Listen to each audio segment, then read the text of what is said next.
Autumn 1999. A wave of bloody explosions swept through Russian cities. On the 4th of September, in Bunaksk, in Dagestan, 62 people died in the rubble of a tower block. On the night of the 9th of September, in Moscow, an 8-story apartment building in Guryanov Street was blown to bits. A toll of 94 dead and 164 wounded. At dawn on the 13th of September in the capital city again, a powerful explosion totally destroyed a 7-story building on the Kashira Road. 119 bodies were pulled from the rubble. They included 12 children. 3 days later, in Volgodonsk in southern Russia, 17 people died in another explosion. Russia had never before been subjected to such acts of terrorism.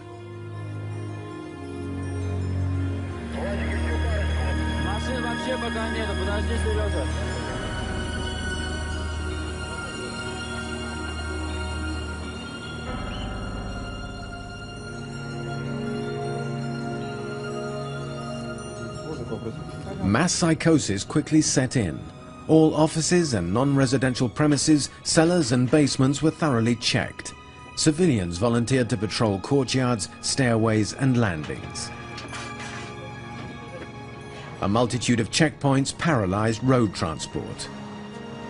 Responsibility for the attacks has never been claimed, but from day one, the secret services put the blame squarely on the Chechens. The people who organize these missions, who prepare the explosives, who deliver them, and have overall responsibility for everything that has happened are obviously in Chechnya. I can tell you with the utmost certainty, I can guarantee you that they come from the training camps of Khatab and Basayev. After a 3-year truce in Chechnya, the war had now moved to the heart of Russia. With public anger running so high, the Prime Minister Vladimir Putin ordered a bombing campaign to bring the rebellious Chechens to heel. Russian planes are only striking the terrorist bases. We will follow the terrorists wherever they go. If they are at the airport, we will be there. Excuse me, but if they're in the toilets, we will go in there and blow them away. That's all there is to it. The problem is solved.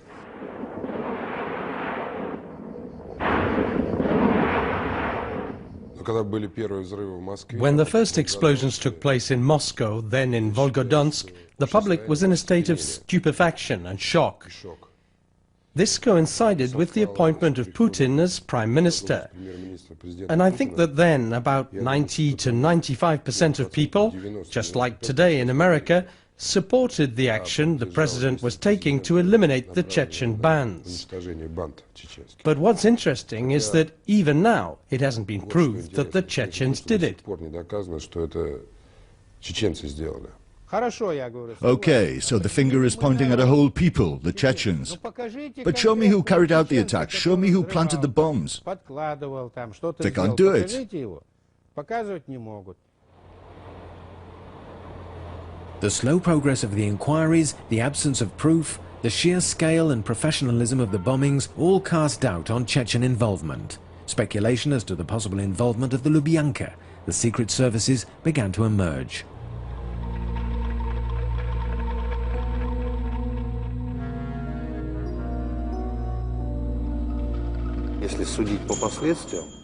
To judge from the consequences, and they say that in politics you should always look to see who benefits, then of course there are all sorts of different versions. But the public is still very interested in the role played by the special services in all of this.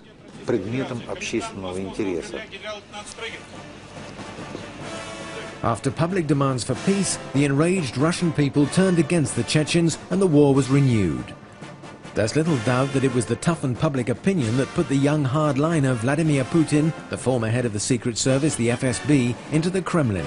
To this day, the only terrorists detected in connection with the bombings were FSB agents.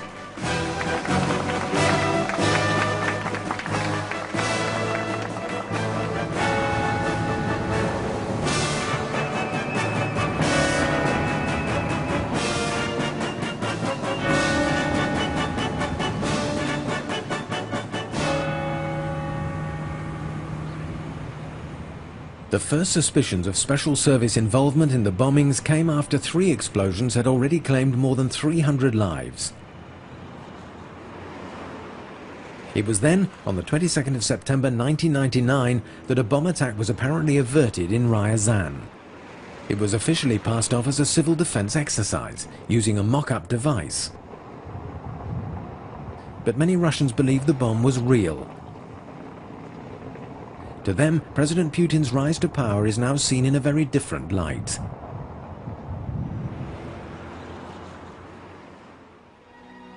Those involved in investigating the mysterious events in Ryazan include journalists from Novaya Gazeta, one of Moscow's last remaining independent publications. And since the FSB doesn't like it when people pry, the newspaper has had more than its fair share of problems. We consider that, according to the law, according to the Russian Penal Code as it stands, the facts disclosed by our paper should lead to the opening of a criminal inquiry to establish if those facts are indeed well-founded.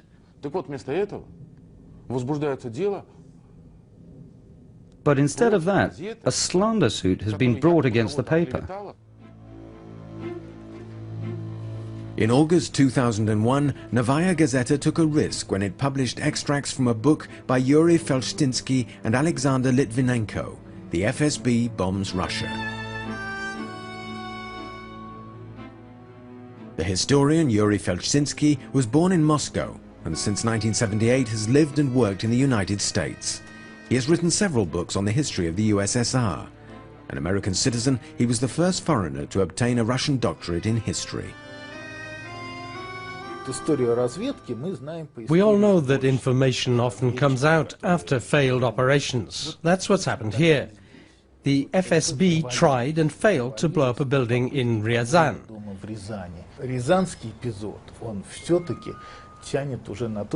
The details are clear enough now to make it a textbook case. We know everything. What car they came in, how many of them there were, when and how they planted the bomb. We even know what time it should have gone off. And it can hardly be a coincidence that these attacks stopped after the bungling of Ryazan. It would have been stupid to carry on with a flawed battle plan. The NTV television channel, then still independent, took an interest in the Ryazan case. In March 2000, it broadcast an open debate with everyone involved in the affair in its show Independent Inquiry. Thanks to these images, which strangely enough have neither been seized nor destroyed, we can reconstruct what really happened in Ryazan. On the 22nd of September, at 9:10 in the evening, a suspicious scene was played out in front of an apartment building. Two men and a woman unloaded 3 large bags from the boot of a white car and carried them into a basement.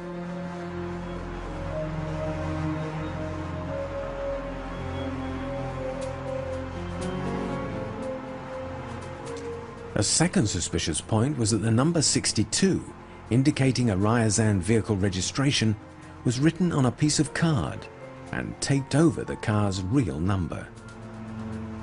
I drove straight past them, but I went back to look at the rear number plate too, and sure enough it was the same, a piece of paper with 62 on it, taped over the end of the registration number.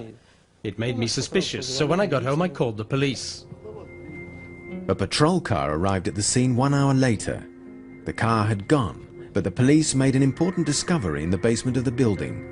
3 large 50-kilo bags and a homemade detonator programmed for 5:30. The patrol chief was Andrei Chernyshev.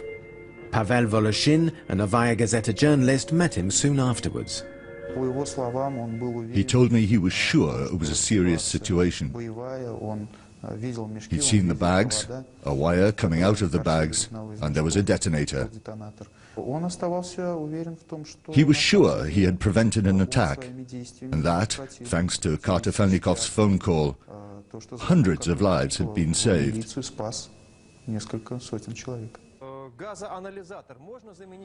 On the NTV program, the tenants of the building recounted the details of what they saw and went through that night. When the police went down to the basement, they weren't very enthusiastic because it's in a terrible state, and some people use it as a toilet. But when they came back up, the expressions on their faces were very different. The cops were running all over the building, banging on doors and shouting, "Everybody out, there's a bomb in the building." After what had happened in Moscow and other places, everyone went down into the street in their dressing gowns and slippers. We've got a 3-year-old. We grabbed him out of the bath, soaking wet. We wrapped him up in a towel, put our heads down and ran. I got there at 10:15 that evening. I brought all the people who live in the building together and told them, "We've checked the basement and the attics. The building is safe."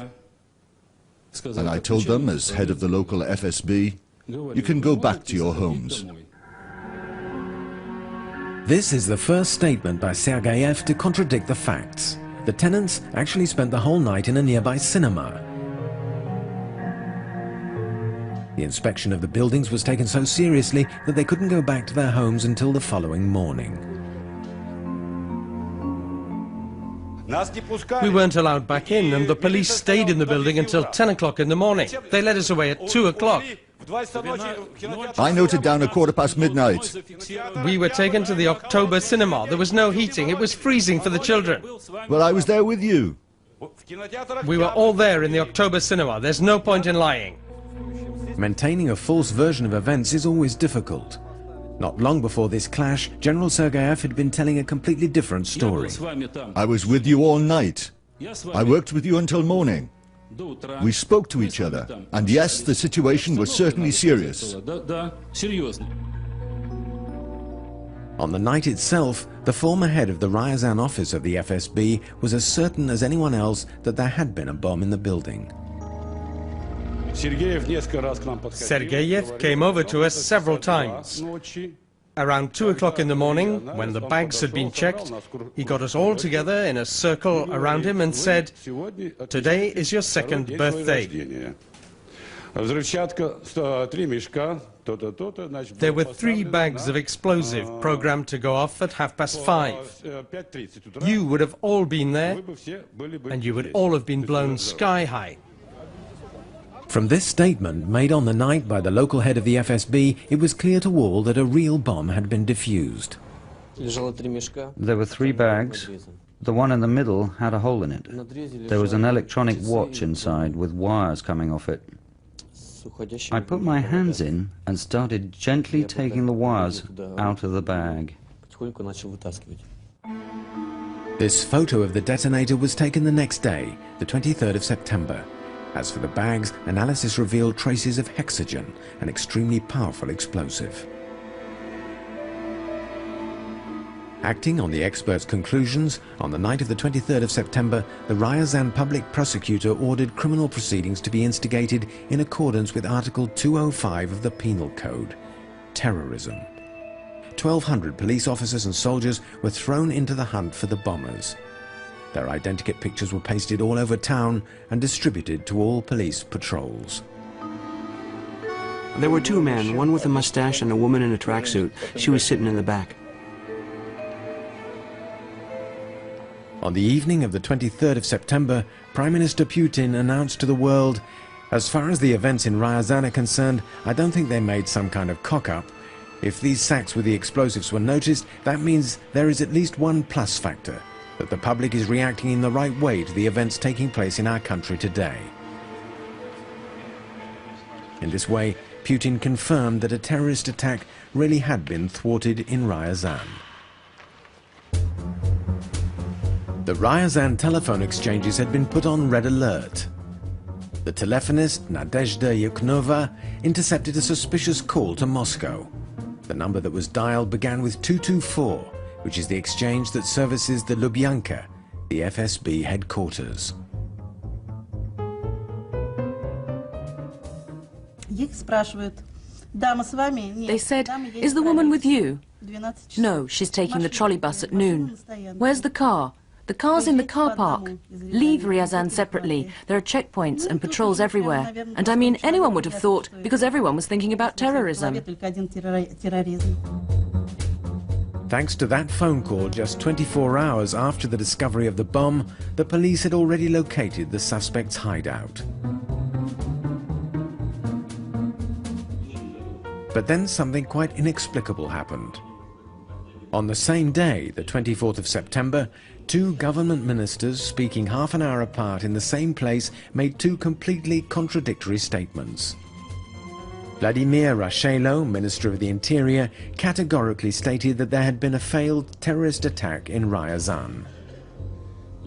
Positive measures are already being taken. One example is the prevention of an explosion in an apartment building in Ryazan. But then Nikolai Patrushev, director of the FSB, immediately contradicted his colleague. First of all, there wasn't an explosion, and an explosion wasn't prevented. But it wasn't good work. It was an exercise. There were no explosives, just sugar.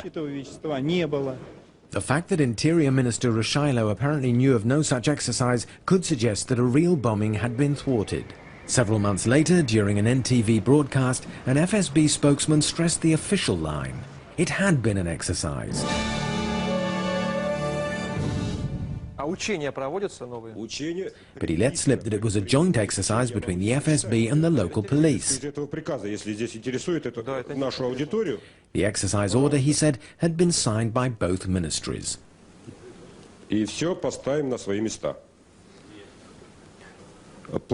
A major operation involving all the members of the Russian Federation was jointly planned by the police and the FSB. The operation was codenamed Anti-Terror Whirlwind. It was signed by Patrushev and Ruzzias. Even high-ranking Secret Service officers had difficulty supporting the exercise version of events. I don't get it. Why did it take 2 whole days to tell the world it was an exercise? Frankly, it's incomprehensible. Well, it's obvious. We wanted to check the logical follow-through of our operation, including the hunt methods for terrorists. That's why we didn't reveal it was an exercise. Right, but you couldn't have told Ruzzias? Well, you know, things can sometimes get muddled during an exercise. Anyway, during the exercise, we were checking our systems and the systems of the Interior Ministry. Well, can you believe this? Ruzzias says it was a great achievement, and half an hour later, Patrushev says, oh no, it was just an exercise. But Vladimir Putin found himself in an even more awkward position. He had also announced that a bombing had been thwarted. Had the Prime Minister known about the exercises in Ryazan? The notion that until Patrushev's announcement on the 24th of September, Prime Minister Putin didn't know about any exercise being held in Russia is improbable. If that was the case, Putin would have had to sack Patrushev the moment he heard that the exercise was being held in Ryazan, because it would have meant that Patrushev had not only misled the whole country, but Putin too. Patrushev didn't lose his job. So Putin must have known that Patrushev was holding an exercise in Ryazan on the blowing up of an apartment block.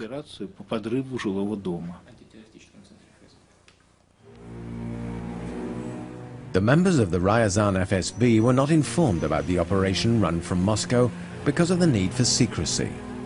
But they had seen with their own eyes that the detonator and the explosives were genuine. They found themselves in a very tricky situation.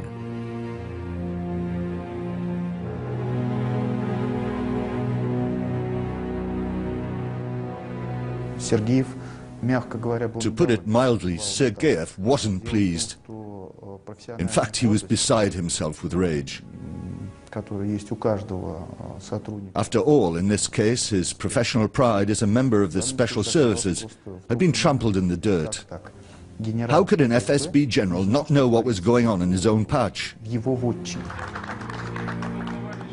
Even worse, now the Moscow bosses were trying to force the local Ryazan FSB to change their game completely.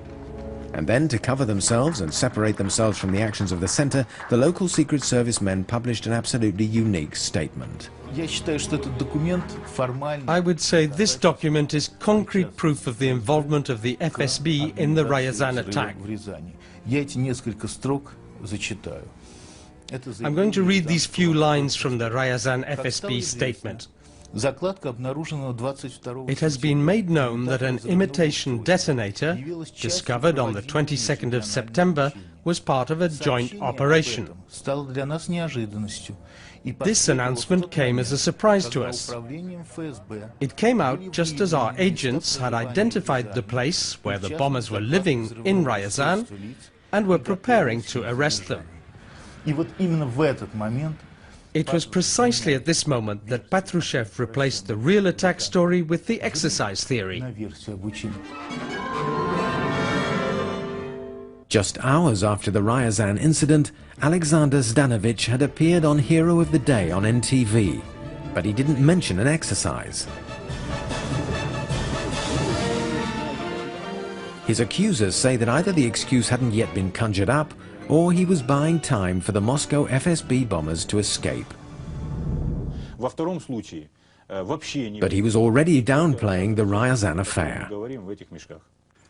According to the information currently in my possession, no explosives were discovered. Even the reports that came out on the morning, supposedly analyzing hexogen fumes or hexogen, haven't been confirmed by our specialists. And the detonator? You know, there weren't any detonators. There were things that only looked a bit like a remote control or several components of an explosive device. But many of the tenants of the building had seen the contents of the bags that were planted in their basement, and the substance did not resemble sugar. I saw those bags lying there, no more than 10 feet away. They looked like, I don't know, maybe it wasn't hexogen that was in them, but to start with, it was yellowish and really fine, like chopped vermicelli, some kind of granules, I'd say.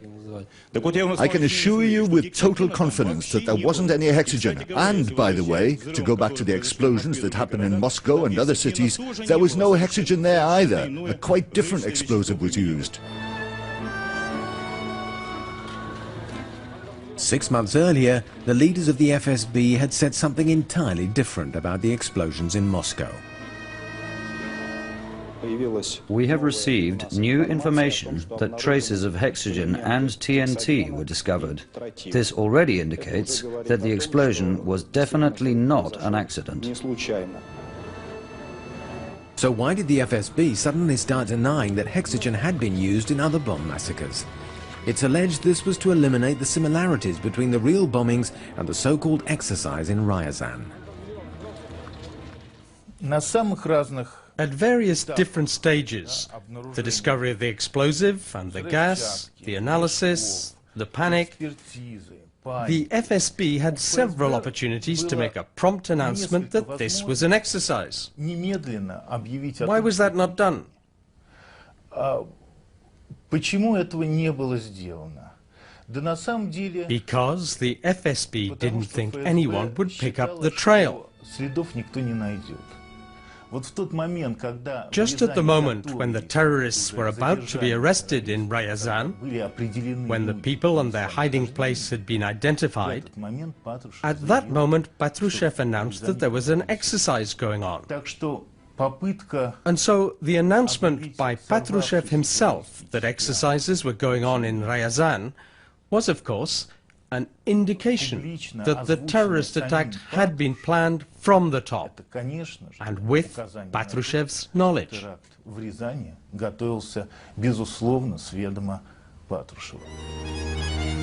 In order to support their exercise explanation, the FSB produced an agent who'd been involved. The public was presented with a back-to-camera interview of a special services officer. Following orders issued by my superiors at the FSB, as the first step in Operation Anti-Terror Whirlwind, our group was instructed to go to Ryazan to carry out a mission. And that's what we did. We bought sugar and made an imitation detonator. The 3 bags of sugar were purchased at the local market. In order to lend the exercise version credibility, the leaders of the FSB appealed to veterans from its own special units to put on a show of corporate solidarity. Putin has said there are no ex-secret service agents. That's simply the kind of people we are, and no matter what happens, we never retire. The Special Services veterans were poorly rehearsed for the press conference. Or perhaps they simply learned their lines badly. They deliberately pasted over the front plate like the paper said and wrote the number in ink. They deliberately didn't paste over the back number because it might attract attention. I went back to have a look at the rear number plate, and sure enough it was the same. A piece of paper with 62 on it, taped over the end of the registration number. Our FSB officers went down there and worked out why the sample analysed had indicated the presence of an explosive. The kind of instrument used for analysis has to be absolutely sterile. But there was old sample material still in it. But what does practically no explosives mean? The FSB claimed the analysis was tainted, maybe to cast doubt on the first analysis of the sack's contents by local explosives expert Yuri Chechenko. Kachenko himself was very amused by the statements from the FSB Public Relations Center that his hands and the test instrument were tainted and that he hadn't washed the instrument down. According to Kachenko, that kind of instrument should never be washed. In the numerous interviews with the Wimpel FSB groups who supposedly took part in the operation, not even the times of their arrival added up.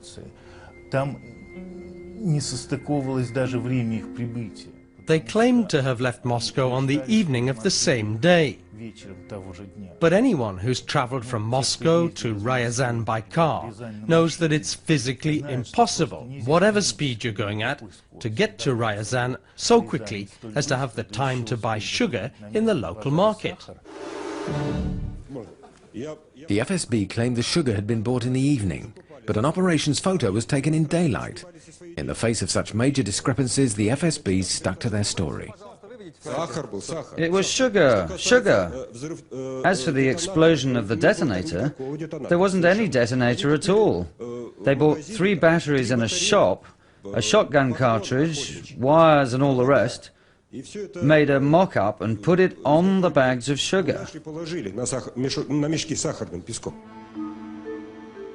The FSB spokesman tries to cover every point like a report, but he doesn't mention the most important part of the detonator, the electronic watch. And furthermore, as the explosives expert Kachenko stated, the detonator was not placed on the bags. There were 3 bags. The one in the middle had a hole in it. There was an electronic watch inside with wires coming off it. I put my hands in and started gently taking the wires out of the bag. There's one surefire way of blocking investigation: turn to the official secrets laws. We have people on our secret staff, but we never show them. The pictures we released, when they related the details, were taken from behind. But by all means, show them again. Don't bother. According to what the boss of your investigative department says, there was a cartridge, an imitation detonator. So why didn't Sergeyev figure out it was a mock-up? Stop trying to pull the wool over our eyes. Let's start from the fact that they told us it was sugar in the bags. Does this mean that neither the FSB specialists nor the Interior Ministry know what sugar looks like? People who've seen hexogen just once in their lives could never take it for sugar. You just have to put a bit on your tongue and taste it. You can tell in a couple of seconds. There are no explosives with a sweet taste. Could the evaporation detector have mistaken sugar for hexogen? No, it's not possible. And yet an analysis that requires just a few minutes was dragged out for 6 months in the FSB laboratories. As soon as the investigation's over, I'm prepared to meet you again and give all the details. When might that be? That I can't say.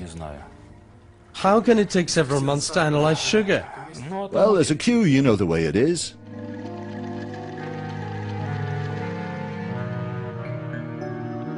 In its efforts to be seen to be doing everything by the book, the FSB went to the point of absurdity. The bags that the FSB claims contained sugar, that we're convinced contained hexogen, were confiscated, and then it was announced that the bags were undergoing further analysis. Now, if it is sugar, and we're sure of that, why do we need this analysis? And after that, they were blown up in a safe zone. But if you know it's sugar, why do you need to blow it up? A bombing attempt or a blundered exercise? The FSB continued to serve up explanations with no apparent concern for how ridiculous this sometimes appeared.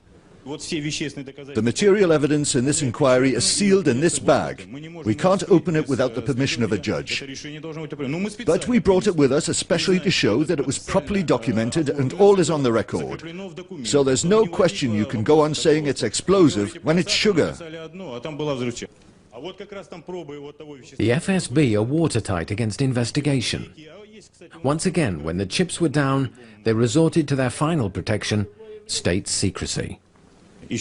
I repeat, we're a secret service, and as such we use all means at our disposal in the law to carry out operations that you're not aware of and shouldn't be aware of, apart from what's stipulated by the law. We're talking about state secrets. Even this is inaccurate. In the law on operational and investigative activity, not only is there no article about exercises, the word is not even mentioned. So the operation in Ryazan was clearly carried out on some other basis. I've been sitting here and I don't believe these fairy tales I've been hearing from the FSB. I'm an old military man too, retired with the rank of head of staff of an entire military unit. Do you know how many exercises I held in 28 years in the service? And now, no one will believe you, or believe in that sealed bag, or those files with all your papers and analyses. No one will believe you. The idea of the exercises appeared after the public discovered that something was going on. Exercises have to be announced in advance because the public is involved with them. Because this is a civil defense exercise. I'm certain there weren't any civil defense exercises going on.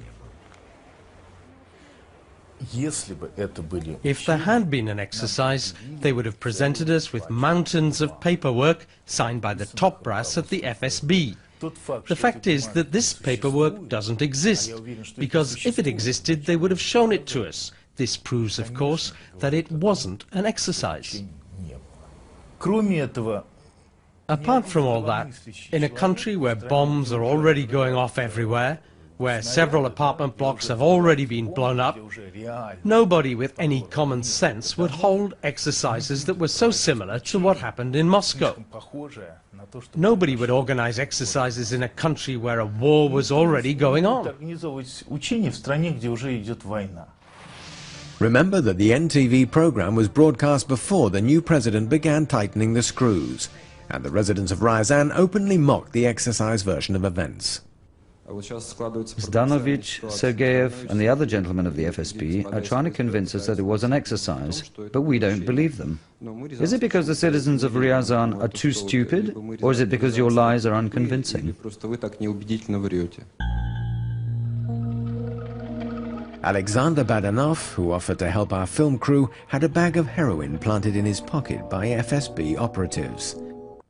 Then they threatened to take action against him if he met up with us. And the reception we were given in Ryazan in November 2001, 2 years after the memorable events there, was not very hospitable. We tried to interview one of the central characters, General Sergeyev. He refused, which is understandable. We hadn't arranged in advance to meet him. But that wasn't why our group had to leave Ryazan. As we left his office building, some men in civilian clothes took us to one side.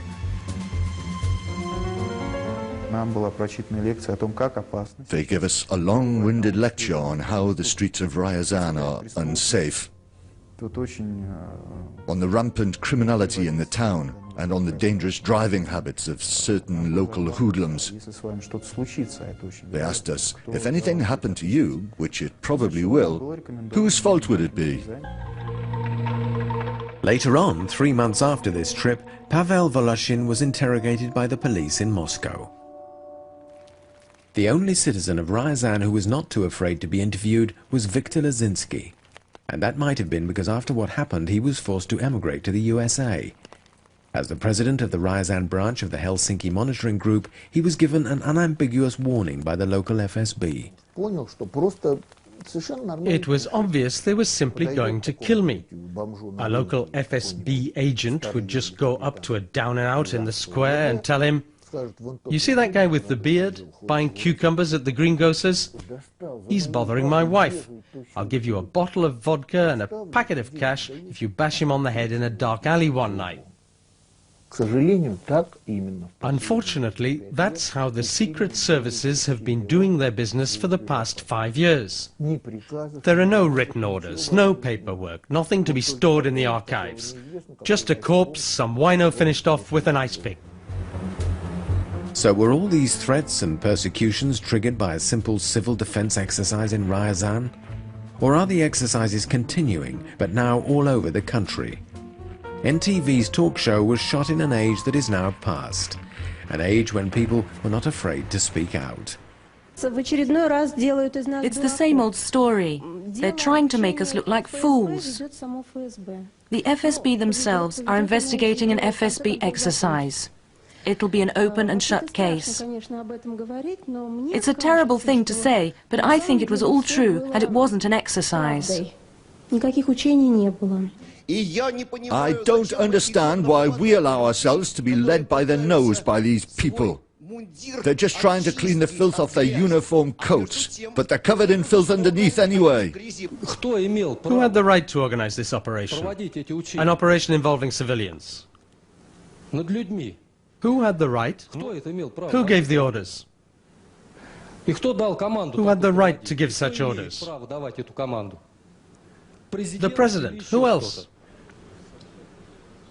Citizens may only be involved in exercises with their consent. Otherwise, no matter who took the decision, it's yet another infringement of the law. Let's just imagine that real explosives were planted and it was a real attempt at provocation in order to increase tension in the Caucasus and so on and so forth. Do we have any guarantee that we would have been given an accurate reply that the public would find convincing to the question of what had happened? I suspect, unfortunately, that we wouldn't. There's no secret about it. When the inquiry's over, you'll be able to ask all the questions you want, either yourselves or through a lawyer. And if you don't trust the security service, we'll answer to the public prosecutor. One more falsehood. After the broadcast, the citizens of Ryazan tried in vain to bring an action against the FSB. They got nowhere. Even though the criminal case was closed, it was classified as top secret, in direct contravention of Article 7 of the Law on State Secrecy. This makes it illegal to classify as secret information on events which threaten the health and safety of the general public.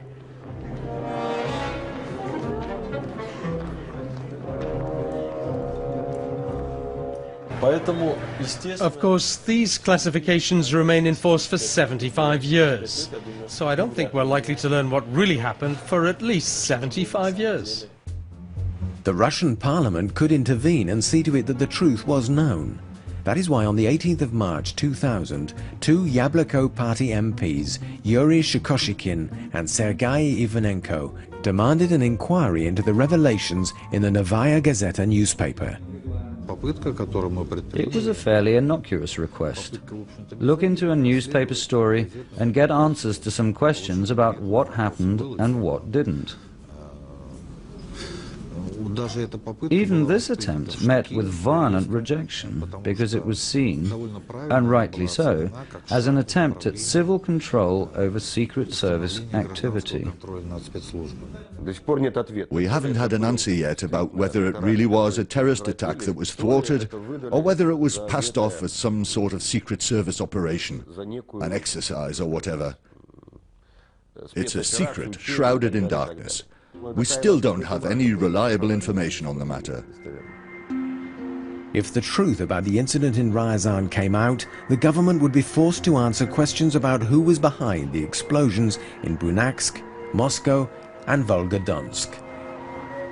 And that's something both former and present members of the Russian special services are agreed upon. The entire history of the KGB is just full of this kind of activity. And in this context, I believe the incidents in Moscow and Volgodansk, and then later in Ryazan, that failed explosion, I believe they're all links in the same chain. The style used here is absolutely clear. The group looked around for the premises, preferably in the basement or a ground floor. They rented them under the guise of storage space for some kind of goods, and the explosive was shipped in. In a day, you could quite easily bring it in and set up the explosion. It was delivered disguised as bags of sugar. But if we assume that all the explosions in houses in 1999 were the work of the special services, clearly it must have taken several months to plan and prepare for them. And right up to August 1999, the FSB was headed by Vladimir Putin. Yes, of course, it's possible that the president and the top brass had nothing to do with it. And there could have been a group of patriotically inclined officers who planted bombs and blew up not just one house, but 10 or 15, taking the risk for the salvation of the state they love. One more question. The explosions have taken place, the so-called Ryazan exercises have been held. So now, why doesn't Putin, as president of the country, hold an investigation into what happened? I think the answer is obvious. Either he knows perfectly well what actually happened, or there is, in the final analysis, another global explanation, that Putin doesn't really control anything that happens in the country. Whether a special service plan to mobilize public opinion against Chechnya or a genuine anti-terrorist exercise, a genuine investigation of the 1999 bombings is too risky. If the inquiry were to establish that responsibility rests with the Secret Service, then the legitimacy of all those presently in power in Russia could be called into question.